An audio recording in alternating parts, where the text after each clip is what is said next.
அதாவது அதெல்லாம் பழைய காலம். என்னது, குர்ஆன் ஆய்வு செய்கிறோம், குர்ஆனை ஆய்வு செய்கிறோம், ஹதீஸை ஆய்வு செய்கிறோம், ஃபிக்ஹ் நூலை ஆய்வு செய்கிறோம், அதெல்லாம் அவுட் ஆஃப் ஃபேஷன்.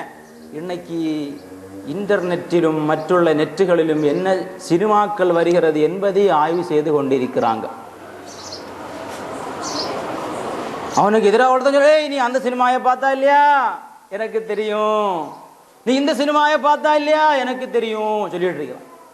குர்ஆனுடைய ஆராய்ச்சி எல்லாம் போயாச்சு. என்னங்க எப்ப குர்ஆனை போட்டு, இது 21ஆம் நூற்றாண்டு அல்லவா, இது யூடியூபும் யூஆர்டியூப் எல்லாம் படிக்க வேண்டிய காலம் அல்லவா இது.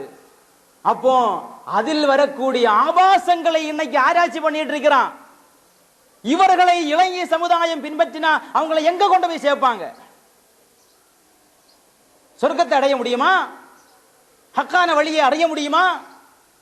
அதனால தான் நம்முடைய உலமாக்கள் இவர்கள் முளைத்த அந்த ஆரம்ப கட்டத்திலே சொன்னார்கள், டேஞ்சர், போய்விடாதீர்கள், பக்கத்தில் நெருங்கி விடாதீர்கள். அந்த ஆலிம்களுடைய சொல்லை கேட்டவர்கள் இன்னைக்கு ஹக்கில் இருக்கிறாங்க, அவங்கள மதிக்காதவங்க இன்னைக்கு வழிகேட்டில் இருந்து கொண்டிருக்கிறார்கள்.